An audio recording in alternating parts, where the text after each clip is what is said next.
Bonsoir, bonsoir. Comment ça va les amis pour un dimanche soir? Ça fait plaisir. Alors, est-ce que vous avez passé un bon week-end de 5 jours? Pour ceux qui ont l'opportunité d'avoir eu cette chance d'un week-end de 5 jours. C'est assez rare et moi c'est la première fois que ça m'arrive. Je vous avouerai que c'est un grand plaisir de pouvoir profiter d'un week-end de 5 jours. Et pour la première fois depuis très longtemps, je suis parti pour ce week-end. Ça faisait très longtemps que j'avais pas pris de vacances. Oui, parce que pour moi, prendre 5 jours, un week-end de 5 jours, ce sont des vacances. Avec la radio, le taf, la création professionnelle, etc., de toutes mes activités. Et il était très rare ces dernières années de prendre des vacances. Et je vous avoue qu'un week-end de 5 jours, ce sont pour moi des vacances. Je suis parti un peu. Je suis parti en bord de la mer. Pour ceux qui me suivent un peu sur mon Instagram perso, ont pu voir un peu où est-ce que j'étais pendant 4 jours. Je suis rentré hier soir. Je suis parti mercredi, je suis rentré hier soir. Ce qui m'a permis aujourd'hui de faire toutes mes lessives. C'est ça, un peu quand on rentre de vacances, de congé. Je ne sais pas si pour ceux qui ont l'expérience de partir régulièrement ou de temps en temps, ben, c'est bien de revenir quand même un jour plus tôt pour pouvoir faire ses rangements de valises et tout et tout. Alors, est-ce que vous m'entendez bien, vous? Parce que j'ai l'impression de m'entendre un peu en écho, non? Je sais pas ce que vous en pensez. Ou c'est peut-être moi. Bon, et vous alors, pour ceux qui sont là, qu'est-ce que vous avez fait ce week-end? Je vais m'écouter parce que ça me perturbe cette connerie-là. Euh...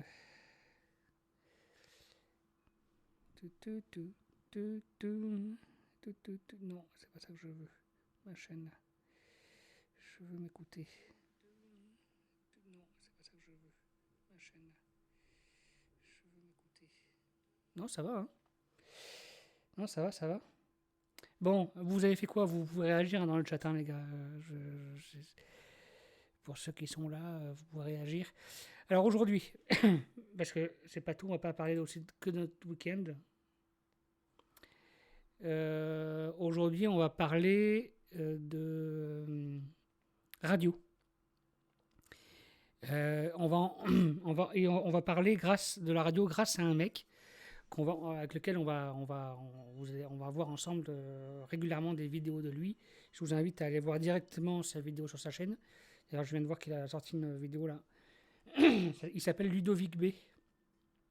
C'est un youtubeur connu. Hein. Il fait souvent des vidéos. En ce moment, il fait depuis quelques années, il fait des vidéos sur des métiers. Voilà, différents métiers. Il a fait partie d'autres chaînes YouTube. Il y a 3 ans, ou un peu plus, il y a 3 ou 4 ans, il a fait une série de vidéos sur la télévision, l'histoire de la télévision.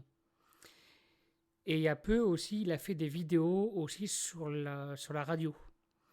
Il y en a une qui est sortie il y a 4 mois, la plus récente.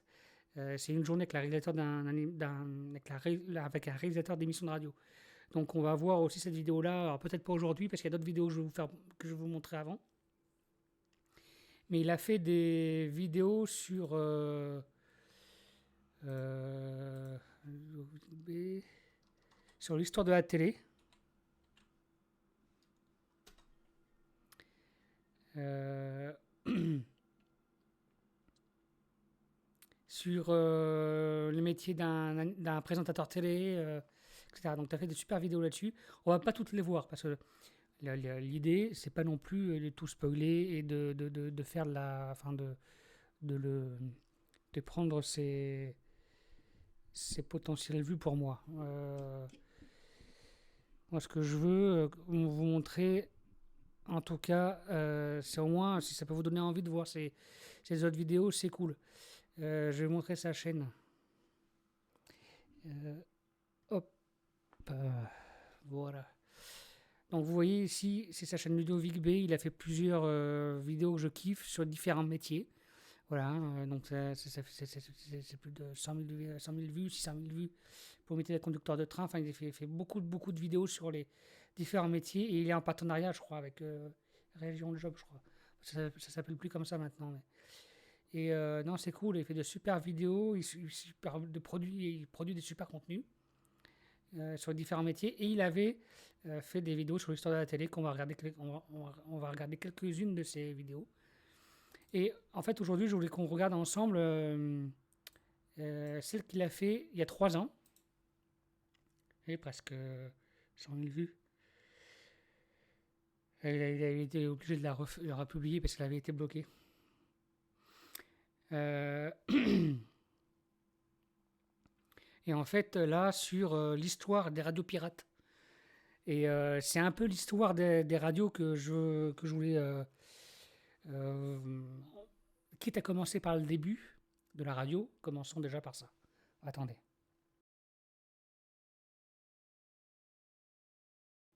Voilà. Donc, quitte à commencer par parler des médias ensemble, quitte à parler de la radio, parce que c'est mon métier principal, bah, commençons déjà par l'histoire des radios et l'histoire des radios pirates. Je trouve ça intéressant qu'on regarde ça ensemble. Alors, il faudra me dire si vous entendez bien. Elle dure 16 minutes, on va regarder un peu ça ensemble. Salut, bienvenue dans un nouvel épisode d'une dose de curiosité. Aujourd'hui, on va s'intéresser à un pan historique des médias en France, les radios pirates. Et vous allez voir que toute cette époque a transformé la radio d'aujourd'hui. Comme c'est un très gros sujet, avec des rebondissements, des péripéties, des coups de théâtre, on va traiter ça en 2 épisodes, et cette vidéo est la première partie. Bref, entre magouille politique, descente de police, révolution de la bande FM et vent de liberté, on va se plonger dans l'incroyable histoire de la guerre des ondes des radios pirates. Alors, on va pas refaire ici toute l'histoire depuis la création de la radio, mais on va plutôt prendre le train en marche et notre histoire commence au milieu des années 70. En 1975, le paysage des radios en France ne ressemble absolument pas à ce qu'il est aujourd'hui. À l'époque, la radio est un monopole d'État. C'est-à-dire que seules les radios publiques appartenant à l'État avaient le droit d'émettre, celle de Radio France. Et à l'époque, il n'y avait que 3 radios, France Inter, France Culture et France Musique. Toutes les 3 émettaient depuis la maison de la radio, ce qui est d'ailleurs toujours le cas aujourd'hui, et ça ressemblait à ça. Née en 1947, fille de parents pauvres mais honnêtes, Mireille Mathieu représente l'aventure la plus typique et la plus réussie du système à l'intérieur duquel fonctionne le show business français. La comtesse est assise sur une chaise longue. Elle retire lentement ses bas en les retournant comme une peau de serpent.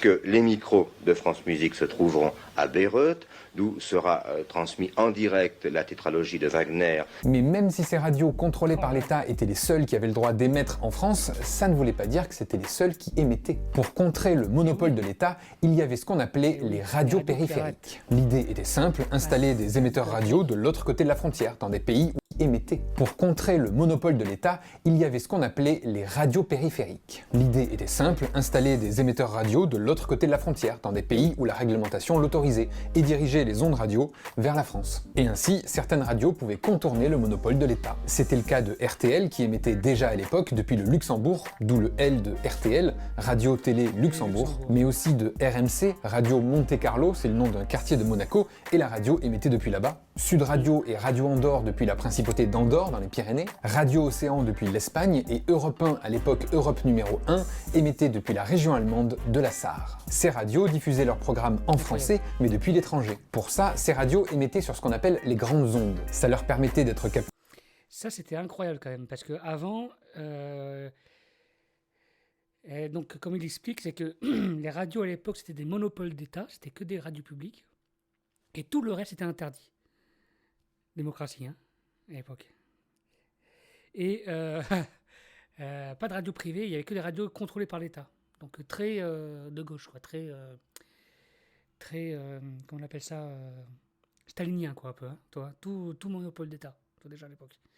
Donc si les radios privées à l'époque voulaient émettre en France, il fallait qu'elles émettent depuis des pays étrangers.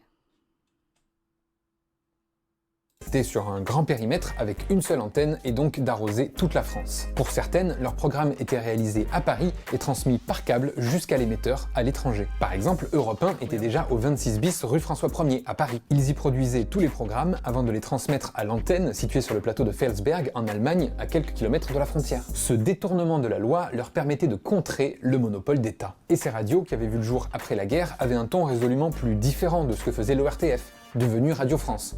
Et d'ailleurs, ça ressemblait à ça. Eh bien, sur ces bonnes paroles, voici tu vois maintenant, qu'est-ce que je vois qui arrive là? Robert Wheeler, tu vas nous faire quoi donc? L'événement, eh bien, il y a eu de très nombreux appels au 720 44 44, car les inondations font partie de l'actualité, et je le redis encore une fois, hélas. Et pour se rendre compte exactement de l'étendue des dégâts, il faut prendre un avion, aller survoler tous les pays inondés.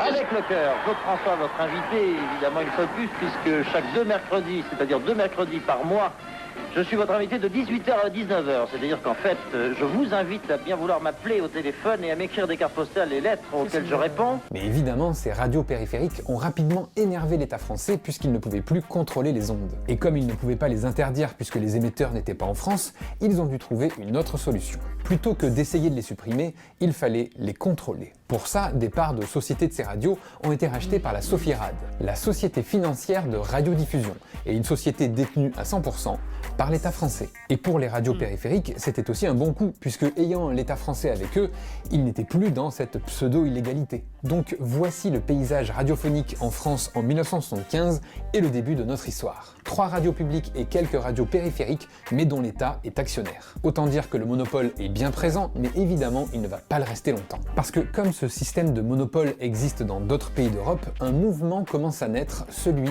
des radios pirates. Des radios qui vont émettre illégalement et souvent depuis le territoire. Que ce soit sur les... C'était des vraies radios libres à l'époque. Hein. Radio pirate, ça voulait dire aussi radio libre. Hein. Aucun contrôle d'État, elles faisaient ce qu'elles voulaient. C'était ça à la base des radios libres, des vraies radios libres. Les grandes ondes, exactement d'ailleurs comme font les radios périphériques, avec la célèbre radio pirate anglaise Radio Caroline, qui émettait depuis 1964. Qui est donc sur un bateau et qui était l'origine du film Radio Rock. Je ne sais pas si vous l'avez déjà vu ce film, mais super film, qui retrace cette histoire de cette radio. Depuis un bateau au large des côtes, d'ailleurs dont le film Good Morning England s'inspire, oui, voilà. Mais aussi sur les ondes courtes avec l'évolution de la technologie et de la FM. Des ondes qui portent moins loin, quelques kilomètres seulement, mais qui demandent aussi beaucoup moins de puissance à l'émetteur et un matériel plus facile d'accès. Ce fut le cas par exemple en Italie à partir de 1974. À cause d'une faille dans la loi sur le monopole des médias en Italie, des milliers de radios pirates voient le jour dans le pays et seront d'ailleurs légalisées en 1976. Et évidemment, la France aussi a suivi le mouvement. La première véritable radio pirate en France date de 1977, c'était Radio Verte, un groupe de plusieurs petites radios à Paris. Ce que je vais faire, c'est qu'à la fin de ce live, quand je vais poster notre émission, mon émission là, en replay sur la chaîne YouTube, je vais vous mettre les liens de la vidéo dedans. Comme ça, vous pourrez la revoir si vous voulez, et pour comprendre, faire un peu de réact dessus après, et pendant même. Radio Verte, première diffusion. Émission manifeste. Les radios vertes sont arrivées hier sur Paris, bravant la loi, ouvertement, puisqu'on leur avait refusé leur demande de dérogation au monopole. Elles sont arrivées par provocation, pour rompre les carcans de la non-communication, pour protester contre la mainmise sur la France du monopole d'État. Et pour faire une radio pirate sur la bande FM, grâce au matériel importé d'Allemagne ou d'Italie, c'était devenu plutôt simple. Alors, il n'y a pas besoin d'énormément de matériel, il faut un petit mélangeur, une ou deux platines, quelques micros, des casques et évidemment un émetteur. Un émetteur italien, comme on voit sur la carte, il fait 350 watts, c'est-à-dire qu'il couvre largement tout Paris, sans problème, surtout que là ce soir on est bien placé. Et donc on couvre la région parisienne sans aucun problème. Sauf qu'à l'époque, peut-être qu'il va en parler après, comme les radios pirates étaient interdites, souvent l'État débranchait les antennes ou faisait en sorte qu'elles ne soient plus diffusées. Voilà. Techniquement, émettre en modulation de fréquence nécessite peu de matériel, donc peu d'argent. Un émetteur de 10 watts, par exemple, suffit pour couvrir 1 ou 2 arrondissements de Paris, et ce type d'émetteur ne coûte que 1000 francs. On a acheté notre matériel actuellement chez les fournisseurs allemands. En effet, en France, on n'a pas trouvé en fait de fabricants qui avaient du matériel disponible à plus ou moins long terme.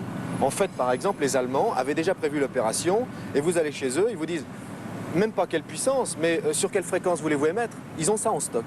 Alors ça, c'est sidérant. Et quand on leur demande en fait pourquoi ils ont ça en stock, est-ce que c'est un matériel courant, ils nous disent d'abord en Allemagne ça existe depuis longtemps, en Italie ça existe, et en France on pensait bien que ça allait arriver. Rapidement après Radio Verte, des dizaines de radios pirates voient le jour en France, surtout dans les grandes villes. Des radios créées par des jeunes, souvent issus du mouvement de mai 68. Chacun crée sa station, les émetteurs fleurissent sur les toits de Paris, et des émissions sont créées depuis des chambres de bonne. Le contenu est souvent très amateur, on y retrouve de la musique, des discussions entre amis, des bribes d'émissions, des débats politiques, mais surtout un florilège de contenus tous différents les uns des autres qui avaient envie de réinventer ce nouveau média. Bref, dans toute la France, un vent de liberté souffle sur les ondes. D'ailleurs, pour eux, les radioteurs, comme on les appelle, ce ne sont pas des radios pirates, mais des radios libres. Voici en train d'émettre clandestinement l'une des 80 radios pirates, libres, locales, l'une de ces radios partie à l'assaut d'un bastion célèbre, le Monopole. De l'autre côté de votre transistor à modulation de fréquence, vous écoutez Génération 2000 sur 96 MHz. Putain, Génération 2000. Les gars, Génération 2000, c'était ça, les années 70. Déjà, ils se projetaient dans leur nom.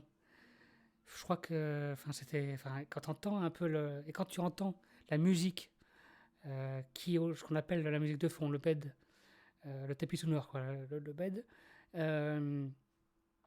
c'est vraiment, ça sonne cette époque-là, quoi. Putain, c'est les looks, la déco et tout, c'était...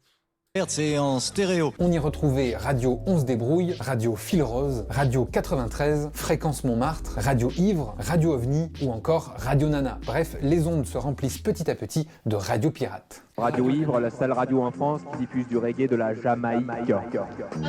Radio Montmartre qui émet sur 90,7 MHz. Le carrefour des radios libres, avec ce matin sur 102 MHz. Radio Fil Rose. Radio 11 Débrouille, Radio 11 Détend, Radio 11 Défend. En modulation de fréquence sur 102 MHz. Qu'est-ce que je veux dire? Oui, donc on va mettre...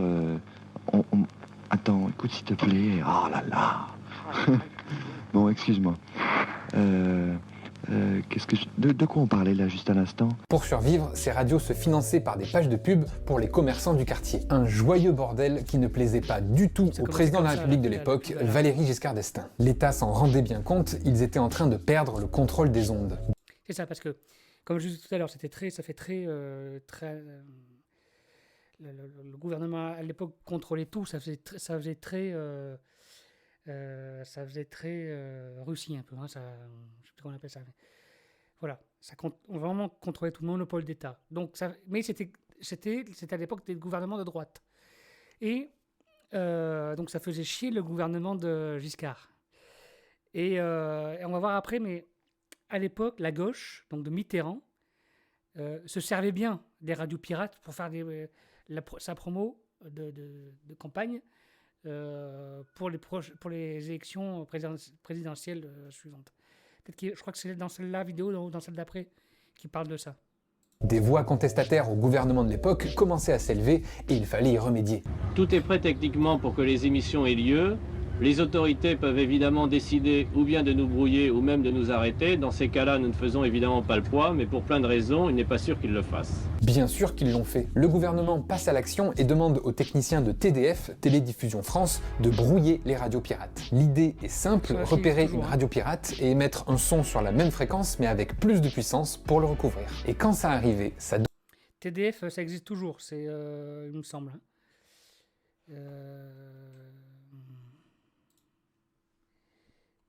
Télédiffusion France. Alors. TDF.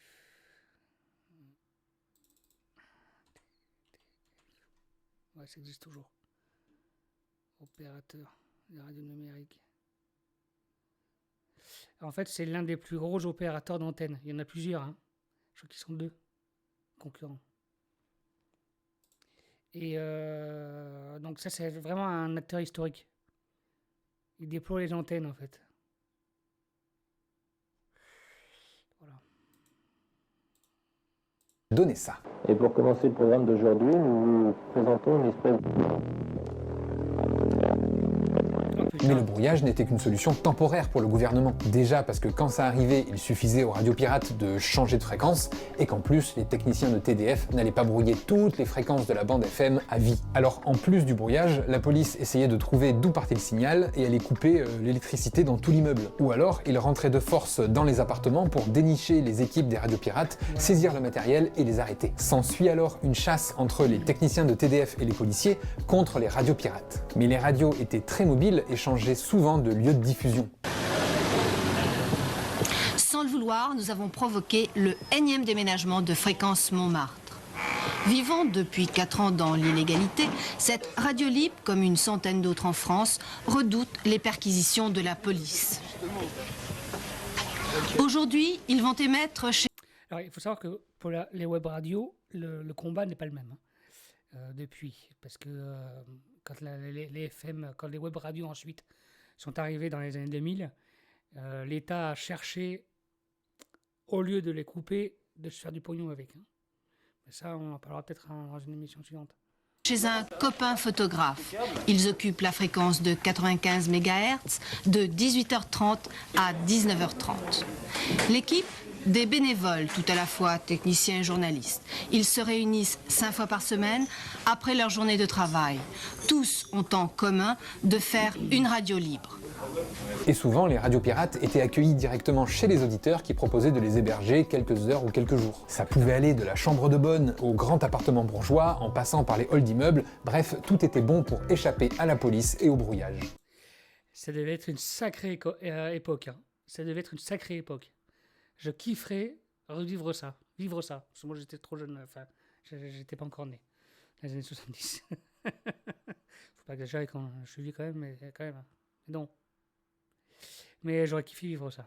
Un immense jeu du chat et de la souris qui a valu quelques arrestations et quelques condamnations. Mais parmi ces arrestations, un événement va devenir une date clé dans le mouvement des radios pirates ou des radios libres en France. Le 28 juin 1979, une nouvelle radio pirate voit le jour, Radio Riposte. Mais ce n'était pas n'importe quelle radio pirate, c'était la radio pirate du Parti Socialiste. Les élections présidentielles de 81 approchent et le candidat du PS, François Mitterrand, c'est ce que je disais tout à l'heure, est en campagne et il sait qu'il doit séduire les jeunes. Et pour ça, quoi de mieux que de s'exprimer sur leur nouveau média préféré, les radios illégales. Alors, le PS va enregistrer un message de Mitterrand parlant entre autres du mouvement des radios pirates, mais aussi de la liberté d'expression et du monopole des médias. Le tout est diffusé dans une émission sur cette nouvelle station, Radio Riposte.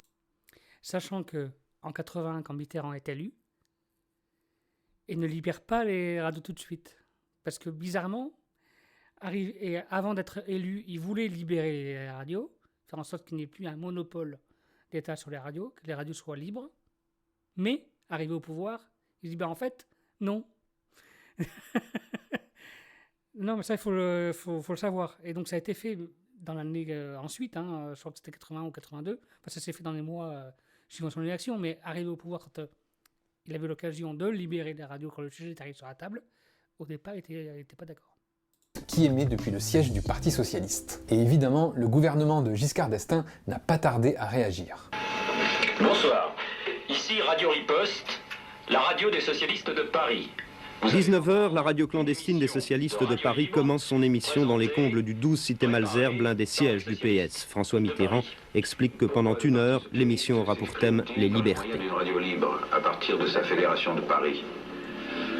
Parce que l'un des grands scandales que nous vivons chaque jour... 10 minutes plus tard, Radio Riposte est brouillée une première fois. Le lendemain. Et on est brouillé. 20h, l'émission est finie, les premiers policiers en civil essayent d'entrer. Et vous n'avez pas aucun mandat. Monsieur Fabius, député de Paris. Monsieur député de Seine-Maritime. Pendant ce temps, des renforts de police arrivent, des spécialistes commencent à défoncer la porte, Laurent Fabius s'indigne.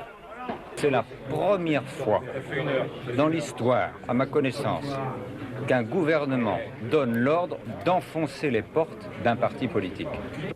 21h30, la porte est tombée, des gaz lacrymogènes envahissent le hall, le commissaire Fouché tente une dernière fois de convaincre les élus socialistes de le laisser passer. J'essaye de dénouer une situation. Elle n'est pas agréable pour vous, elle n'est pas pour moi. Vous n'avez qu'une façon de la dénouer, c'est de partir. 22h30, un par un, les responsables du PS sont évacués, manu militari. Liberté, liberté, liberté, liberté, liberté. Non mais où sommes-nous?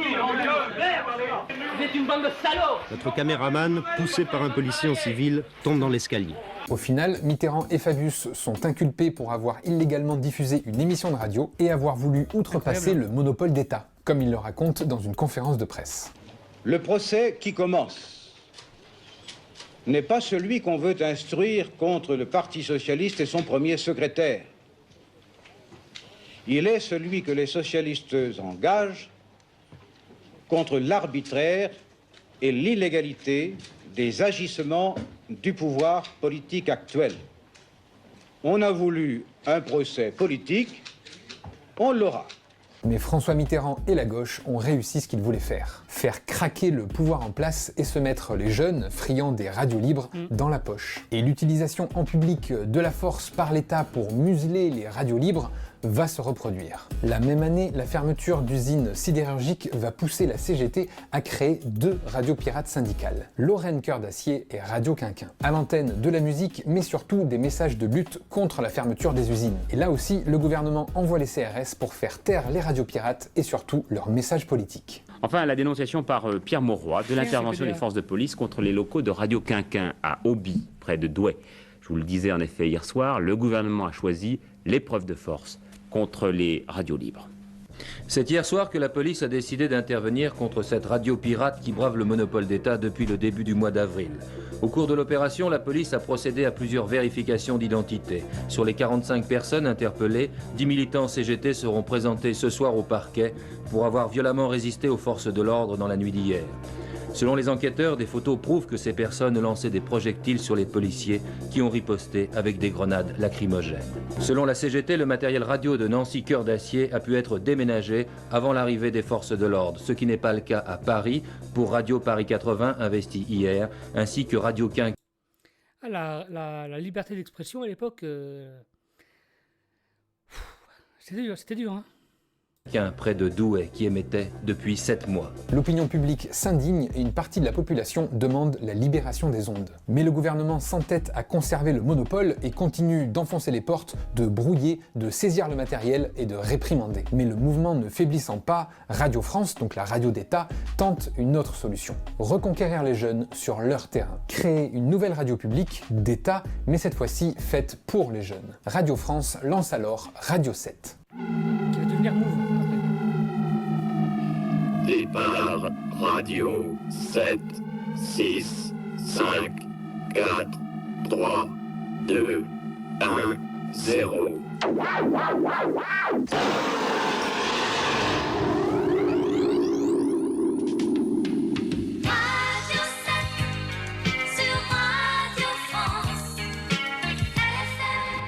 Mais malgré son ton résolument tourné vers la jeunesse et le rock'n'roll, les jeunes ne délaissent pas les radios pirates pour Radio 7. Toutes les radios pirates essaient de tenir le coup tant bien que mal et espèrent que si Mitterrand arrive au pouvoir, il va libérer les ondes, comme il l'avait plus ou moins laissé entendre. Et le 10 mai 1981... François Mitterrand est élu président de la République. Alors, que va-t-il se passer ensuite? Mitterrand va-t-il abolir le monopole? Autoriser les radios pirates? Oh, c'est pas si simple. Et on verra ça dans le 2e épisode. Voilà. Et croyez-moi, il va y avoir des rebondissements. J'espère que cette première partie vous a plu et que vous attendez la suivante avec autant d'impatience que moi. En tout cas, n'hésitez pas à vous abonner à la chaîne pour ne pas la rater, à liker cette vidéo et à la partager si elle vous a plu. Et moi, je vous donne rendez-vous dimanche prochain 10h pour une nouvelle vidéo.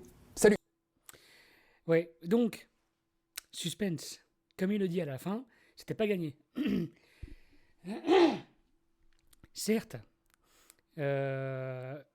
Mitterrand, pour se faire élire, entre autres, hein, et pour se faire aimer surtout des jeunes, avait plus ou moins promis de libérer les radios. Mais arrivé au pouvoir, ce n'était pas encore gagné. On va regarder ça.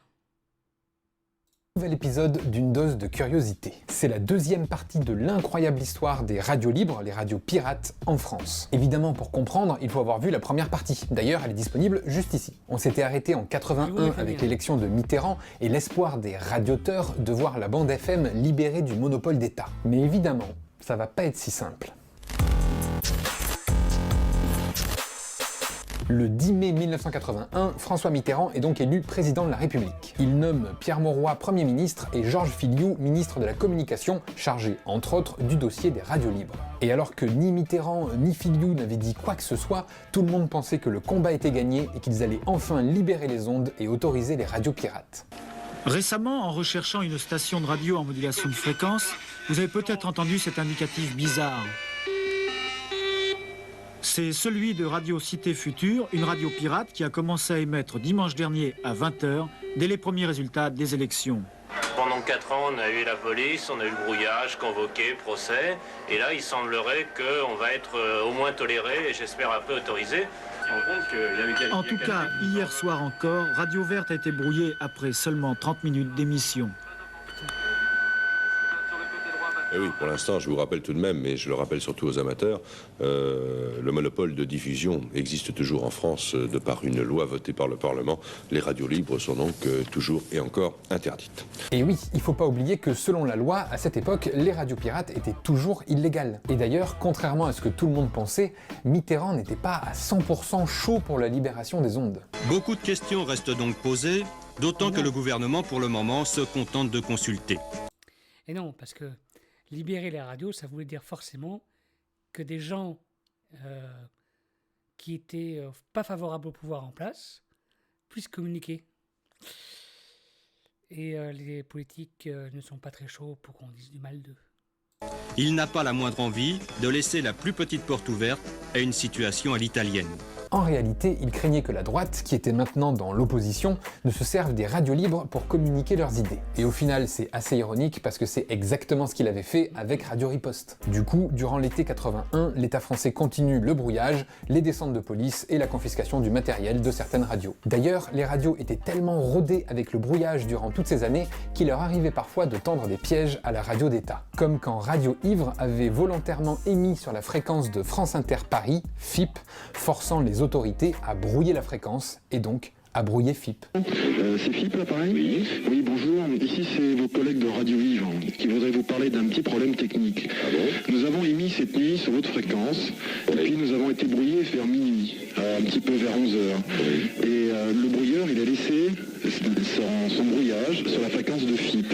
Ce qui fait qu'il est maintenant 7h07 et FIP est brouillé par TDF. Mais malgré l'illégalité, le brouillage et la police, des centaines de radios libres vont émerger de nulle part. Ils étaient persuadés de la libération des ondes qui approchait et du business potentiel que tout ça allait créer. On y retrouve évidemment des radios généralistes qui alternent entre émissions et playlists musicales comme Oblique FM. Oblique FM ?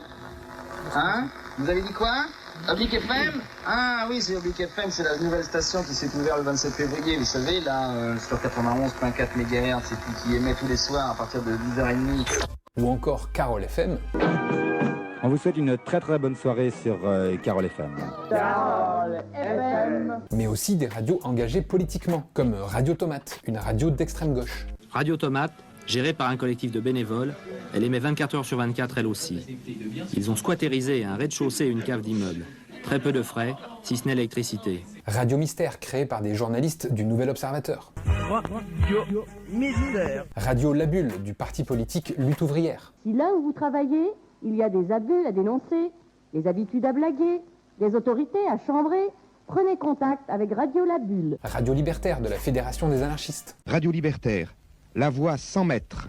Et on y retrouve aussi des radios communautaires comme Afrique FM. Afrique FM 95.7 MHz. Ou encore Radio Beurre. Radio Beurre, la radio qui vous écoute.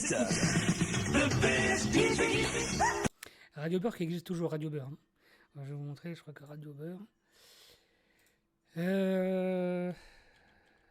Radio Beurre. Beurre FM, voilà. Beurre FM, voilà. Beurre FM qui existe encore.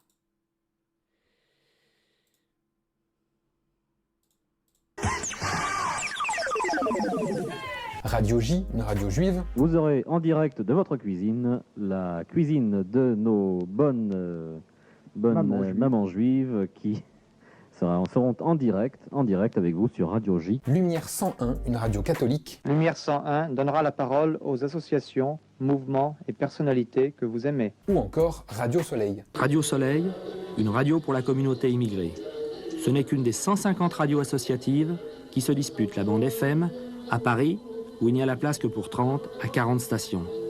Et enfin, on y trouve des radios inclassables, telles que Radio Logo, axée sur la spiritualité et l'ésotérisme. Radio Tension, une radio créée par des médecins qui parlent de médecine. Tension, fréquence médicale, c'est noté, est à votre service et au service de tous les corps. Et surtout, bien sûr, du corps médical. Bon, c'est bon ça ? Ou encore Radio Rencontre. Et il y a même Gilda la Radiopolitaine, une radio créée par Patrick Filiou, le fils de Georges Filiou, ministre des Communications de l'époque, en charge du dossier des radios libres. Je vous laisse imaginer l'ambiance à la maison, ça devait gueuler un peu partout. Bref, des centaines de radios se créent dans toute la France et disparaissent parfois en quelques semaines. Mais parmi toutes ces radios créées en 1981, certaines existent encore aujourd'hui et vous les connaissez. Par exemple, Radio Nova. Radio Nova. Yes, is this the Buffalo operator? Radio Nova. Well, do you have a city? C'est toujours pareil. Mais si ça répond pas, qu'est-ce que vous voulez que j'y fasse? Ou encore RFM. C'était aussi la création de Radio Fréquence Gay, qui existe toujours aujourd'hui, mais sous le nom Radio FG. Attention. Toujours dans les quartiers gays là-bas à Paris. Et les studios sont toujours là-bas. Salut les PD. Au 10e étage d'un immeuble du 20e arrondissement, Fréquence Gay, une radio qui s'adresse à la communauté homosexuelle de l'Île-de-France. Et dans tout ça, il y avait aussi un jeune homme, Jean-Paul Bottecroux, qui après des études de communication et de marketing, va lancer en juillet 81 sa propre radio libre depuis une petite chambre de bonne située dans le 20e arrondissement de Paris. Cette radio musicale est baptisée la Nouvelle Radio des Jeunes et rapidement elle va se transformer en acronyme Énergie. Et la position stratégique de l'émetteur de cette radio pirate au 55 rue Télégraphe, l'un des endroits les plus hauts de Paris, permet à Énergie d'arroser une grande partie de la capitale quand d'autres radios libres sont très difficilement audibles. Rapidement, elle devient l'une des radios les plus écoutées de Paris. Ah, ai-je besoin de vous rappeler que vous êtes à l'écoute d'Énergie en FM et en stéréo ? Et que vous êtes en compagnie de Jacques Gallois jusqu'à 20h pour faire le plein de tonus, le plein d'énergie. Sauf que toutes ces radios, je le rappelle, sont toujours illégales à l'époque. Aucune loi ne les autorise. Mais devant la force du mouvement et surtout la perte de contrôle des ondes qui était en train de se réaliser, le gouvernement de Mitterrand n'a plus le choix, il doit légaliser les radios libres. Dans les faits, le monopole est déjà en train d'éclater. Ce fut le cas dès le 9 novembre 1981. Le projet de loi de Georges Filiou, ministre de la Communication, est voté, instaurant la fin du monopole d'État et libérant les ondes. Les radios pirates ne le sont plus, elles ont légalement le droit d'exister. Les ondes exultent, mais les radios désormais libres ne le sont qu'à certaines conditions. Les radios libres ont désormais existence légale, en tout cas celles qui observent la loi, dont le décret d'application... Vous allez voir que c'était pas évident de rester vivant. Parce que ça, ils avaient, du coup, l'État avait imposé des règles. C'était très compliqué à suivre par les petites radios. A été publiée aujourd'hui au journal officiel. La loi impose aux radios d'adopter la forme d'une association. Il interdit le regroupement de plusieurs radios, de peur qu'elles aient trop de pouvoir. Oblige une limitation de puissance des émetteurs, qui du coup limite aussi la distance. Et surtout, une interdiction de la publicité sur toutes ces radios. Les radios libres vont devoir trouver un modèle économique différent. Comment libérer les radios tout en évitant qu'elles qu'elles restent en vie? Vous leur coupez l'argent sous les pieds. Voilà. C'est ce qu'elles font. Financement par les habitants du quartier, vente d'autocollants. Lumière 101 a besoin de vous. Si vous voulez nous aider, commandez l'autocollant Lumière 101. Grâce à votre soutien, Oblique FM peut obtenir le droit de continuer. Aide des collectivités locales, concerts, aide communautaire et souvent quand même de la publicité, même si c'était illégal. J'ai 12 783 planches à voile venant directement de Versailles Sport et si vous voulez l'adresse, la voici. Versailles Sport, 30 avenue de Saint-Cloud, Versailles. Malgré les restrictions financières et de puissance, les radios libres sont de plus en plus nombreuses. Rapidement, les ondes FM sont saturées. L'air de Paris est envahi par les ondes. N'importe qui, sans trop dépenser, pouvait lancer en toute légalité sa propre radio. C'était une folle anarchie de liberté. Début 82, on recensait plus de 2000 radios libres réparties dans toute la France, dont une grande partie rien qu'à Paris. Il ne se passe pas de jour sans qu'on apprenne la naissance d'une nouvelle radio. Ici, dans les sous-sols d'un centre commercial de la banlieue parisienne, Radio FM 100 s'installe. Un décor insolite, du matériel important, nous sommes à quelques jours de la première émission. Et pour les animateurs de cette radio, créer une telle entreprise n'a rien de très sorcier. On ne pouvait plus traverser Paris avec la radio allumée sans que toutes les fréquences soient occupées et qu'elles se marchent les unes sur les autres en se parasitant. Un capharnaüm inaudible et surtout une guerre de puissance d'émetteurs et d'emplacements pour diffuser au plus grand nombre. Le gouvernement n'avait plus besoin de brouiller les radios, elles le faisaient entre elles. Paris, Bordeaux, Le Mans. Tu t'entends ? Oui, je m'entends, mais j'entends les autres aussi. Bah, c'est normal. D'accord. Sous la pression des habitants, des auditeurs et des radios elles-mêmes, le gouvernement est obligé une nouvelle fois de légiférer pour contenir le mouvement des radios libres. La loi du 29 juillet 1982 annonce la création de la Haute Autorité de la Communication Audiovisuelle. L'un de ses buts, réguler l'AFM et délivrer des fréquences précises. Ce qui va devenir, au fur et à mesure, le CSA, qui est devenu, il y a 2 ou 3 ans, l'ARCOM, la Haute Autorité des nouvelles, des médias, tout ça. Chaque radio. Pas de fréquence, pas de radio. Et évidemment, comme il n'y a pas de la place pour tout le monde sur la bande FM, toutes les radios ne vont pas être autorisées. Et devant la colère des radios libres, la Haute Autorité propose à ces radios de se regrouper. Soit en partageant des horaires sur la même fréquence mais en restant indépendants, soit en fusionnant ensemble. C'est l'époque du mariage des radios. Et évidemment, le plus souvent, c'est la Haute Autorité qui décide qui se marie avec qui. Sur la bande FM, 150 radios se pirataient les ondes. En septembre, après les mariages forcés ou les mariages d'amour de l'été, 17 stations enfin audibles. Mariage de raison entre les radios confessionnelles, mariage contre nature avec la radio sauvée in extremis, Fréquence Gay, la radio des homosexuels. On est une grande famille. Vous deviez vous marier avec Carole FM, alors ce mariage n'a pas eu lieu, pourquoi ? Il n'a pas eu lieu d'abord de la part de... Bon, c'est un peu dur pour Carole FM, parce qu'il est évident qu'on n'a rien à faire ensemble, ils s'en sont très vite rendus compte.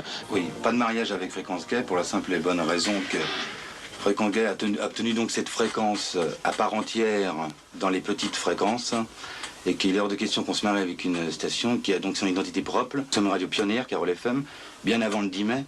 Nous avons des problèmes avant le 10 mai, nous avons des problèmes maintenant. Je crois qu'il est indispensable pour qu'une station vive et pour que ces 45 personnes travaillent. Je crois qu'à l'époque, déjà, c'était pas je crois que c'était pas très bien reconnu encore. Donc, c'est bien qu'ils aient eu une radio à eux, quoi. Dans des façons efficaces et dans des façons confortables, d'avoir des moyens, et ces moyens, on les veut tout de suite, c'est-à-dire donc une fréquence tout de suite. Il faut distinguer entre les mariages qui ont été faits de gaieté de cœur ou dans des stratégies bien pensées, comme c'est notre cas, aux mariages qui ont été imposés, soit par la commission, soit par des stratégies de dernière minute. Et étant donné que nous allons être une des 7 grosses fréquences de la région parisienne, d'abord nous allons en finir avec notre système d'écoute confidentiel né du fait qu'il y avait beaucoup trop d'émetteurs autour de nous, de parasitage des radios les unes sur les autres, et qu'on va enfin pouvoir, de la manière la plus légale, s'organiser de manière à toucher le plus large auditoire possible. Les radios choisies qui avaient le droit d'exister étaient souvent les plus populaires et surtout celles qui ne dérangent pas le pouvoir. Pour toutes les autres qui n'ont pas été sélectionnées par la Haute Autorité et ne se voient pas recevoir de fréquences, elles sont tout simplement interdites. Retour à la case départ avec les radios qui sont autorisées à émettre par l'État et celles qui n'ont pas le droit. Mais au lieu de continuer à émettre de manière illégale, la plupart des radios interdites vont rejoindre les radios autorisées en y intégrant leur équipe. Quoi qu'il en soit, la FM est épurée et chacun peut émettre sans empiéter sur les autres. Seul problème demeure le financement des radios libres. La publicité y est toujours interdite et les radios commencent à être à court d'argent. Un des problèmes de cette gestion, c'est celui du financement de ces radios locales. Et parmi les problèmes de financement, c'est celui de la publicité et du financement publicitaire. Or, il va falloir que très rapidement, nous puissions inventer une façon de bénéficier des recettes publicitaires de façon à ce qu'elles permettent de financer un véritable service public des radios locales. Pour faire une radio de qualité, il faut de la publicité. évidemment, si la publicité est interdite, il existera toujours des radios libres, mais des radios qui seront à faible budget, qui seront inintéressantes, car pour préparer 1 heure d'émission, il faut à peu près compter 4-5 heures de préparation. Alors, elles vont pousser la haute autorité et le gouvernement à autoriser la publicité. Et François Mitterrand lui-même rejoint la cause, comme le raconte Christine Ockrent sur Antenne 2. Une révélation de taille, le président Mitterrand est favorable à l'introduction de la publicité sur les radios locales privées. Il annonce ainsi un revirement de la politique officielle suivie en la matière depuis 3 ans, depuis la légalisation des radios privées, reconnaissant ainsi, selon ses propres termes, que la liberté accordée à ces radios reste pour beaucoup une espérance plus qu'une réalité, puisque nombre d'entre elles n'ont pas les moyens de survivre. Personnellement, je pense que si toutes les entreprises, toutes les radios libres, qui se doteraient d'un statut d'entreprise, devraient pouvoir bénéficier d'une publicité. En 84, c'est chose faite. Les radios qui ont survécu à toute cette mouvance des radios libres ont enfin le droit de faire de la publicité.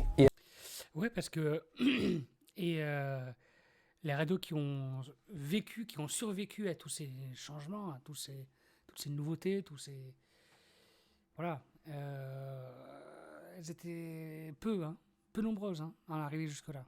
Et arriver jusque-là et avoir la possibilité de devenir une entreprise et gagner de l'argent grâce à la publicité, c'était formidable. Et elles vont trouver très facilement des annonceurs. Il faut dire qu'à l'époque, une radio comme Énergie était déjà écoutée par plus de 1,2 million d'auditeurs. Le lot était dans la bergerie depuis longtemps déjà. La publicité sur la bande FM, ce n'est pas vraiment nouveau, mais aujourd'hui, c'est autorisé.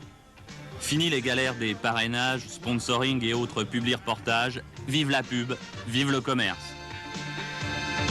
Les radios locales privées ont plus de 5 millions d'auditeurs réguliers, un auditoire de qualité, jeune, disposant d'un bon pouvoir d'achat.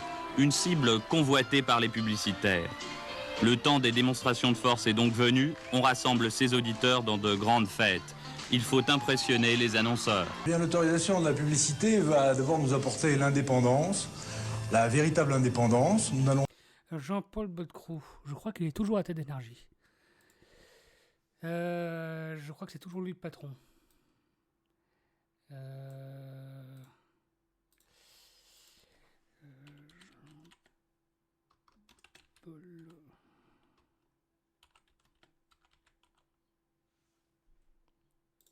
Il a bien vieilli le salaud. Pardon. Quand vous voyez entre là et là, il a pris de l'argent comme nous tous. Et donc il est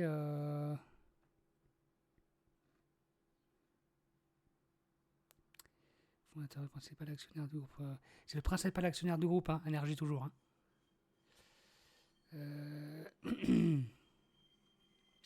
Il possède 82% de départ d'Énergie, du groupe Énergie. Donc il rassemble toutes les radios du groupe.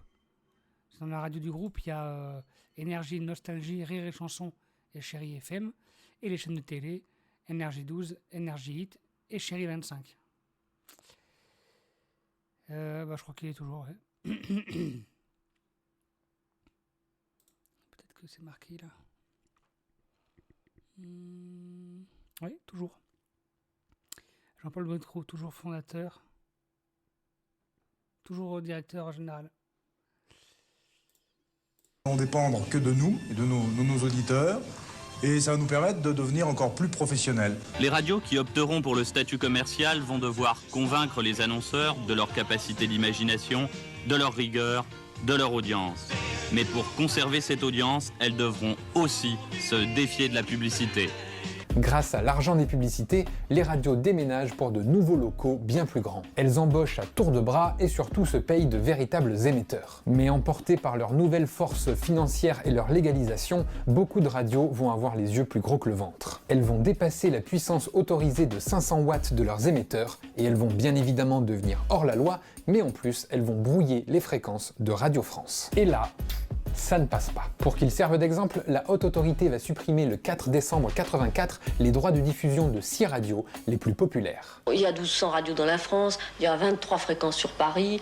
Il est évident que chacune d'entre elles veut être mieux entendue. Ça fait partie de la course normale, mais c'est une course à la puissance que nous voulons entraver et à laquelle nous voulons mettre un terme, parce que cette course à la puissance d'abord est sans fin. Parmi les radios suspendues, Radio Solidarité qui annonce en direct la nouvelle. Eh bien, pour vous tenir informé de notre situation, je dois d'abord vous lire une dépêche de l'AFP du 4 décembre, tombée sur les téléscripteurs à 15h.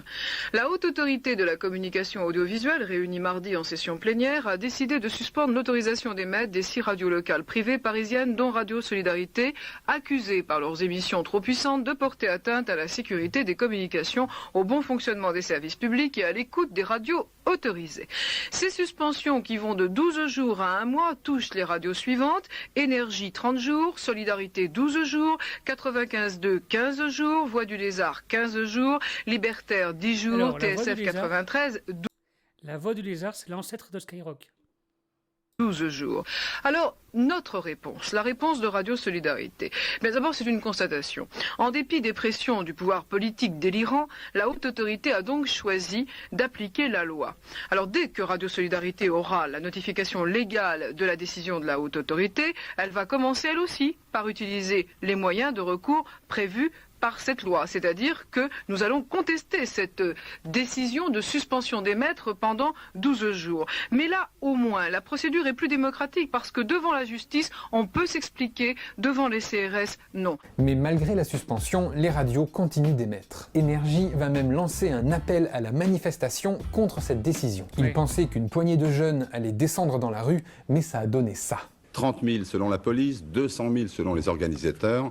En tout cas, une manifestation qui démontre amplement le poids des radios FM, malgré les conflits du moment. Plusieurs dizaines de milliers de jeunes ont défilé dans les rues. Face à cette vague de monde et à l'opinion publique, le pouvoir recule et lève les sanctions. À partir de là, la guerre des ondes des radios libres est définitivement gagnée. Voilà, c'est la fin de l'épopée des radios. Aujourd'hui, ça n'existerait plus, ça. Hein. Il y a des manifestations pour sauver une radio. La dernière fois que ça a existé, c'était en 2011 pour Skyrock, parce que le PDG avait été limogé et pour que le PDG soit repris, les auditeurs avaient fait, à la demande des animateurs, une manif devant les studios de la radio à l'époque. Ça avait fait tout un truc, ça a fait Et donc le PDG est revenu à la tête de la radio.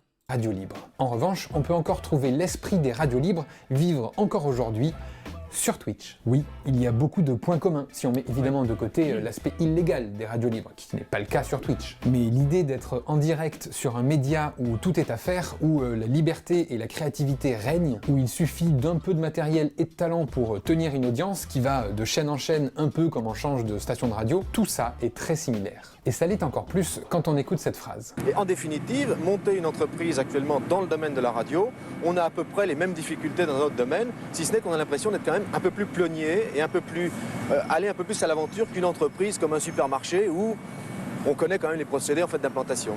Donc c'est un peu plus passionnant. C'est la même chose aujourd'hui. Les streamers ont de véritables entreprises, un modèle économique, une professionnalisation, mais ce n'est pas un secteur comme les supermarchés ou comme les radios d'ailleurs aujourd'hui. Non, c'est plus original, plus fun, plus inconnu. Donc même si les radios libres ne le sont plus, leur esprit perdure dans certains nouveaux médias d'aujourd'hui. Voilà, c'est la fin de cette vidéo, j'espère qu'elle vous a plu. En parlant de Twitch, n'hésitez pas à rejoindre ma chaîne Twitch, on y fait des avant-premières de vidéos. Vous pourrez le voir si vous voulez.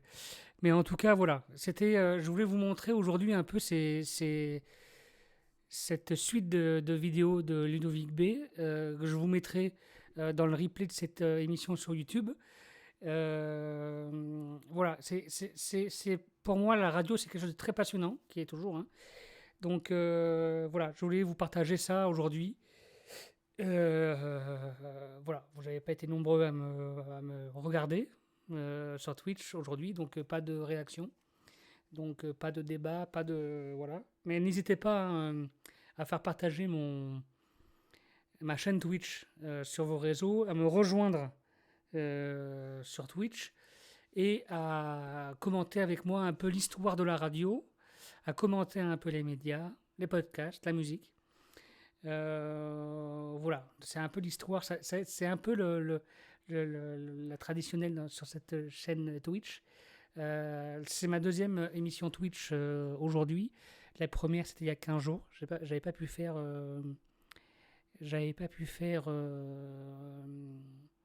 la semaine dernière parce que j'avais des problèmes avec mon Twitch, justement, mon OBS justement. Donc il fallait que je règle les niveaux sonores, tout ça. J'espère que vous m'avez bien entendu en tout cas.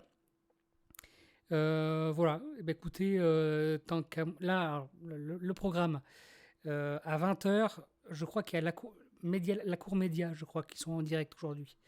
Je n'ai pas regardé, mais il me semble bien qu'à 20h, ils sont en direct. Ils parlent de musique, politique, ce que la politique fait dans la musique, etc. Enfin, bon, voilà. Eux-mêmes vont mieux faire leur sommaire de leur émission de ce soir. Quant à moi, on va essayer de perdurer dans le temps, le dimanche à 18h, un petit live sur les podcasts et les médias. Faire un retour un peu sur cette histoire-là. Il y a beaucoup de choses à dire, il y a beaucoup de choses à regarder, il y a beaucoup de choses à partager là-dessus. Voilà, donc j'espère que ces sujets-là vous plairont. Et que vous serez de plus en plus nombreux à me regarder, à me suivre, à échanger. Voilà. Écoutez, merci beaucoup. C'est la fin de ce live, les amis. Et du coup, je vous dis à très bientôt.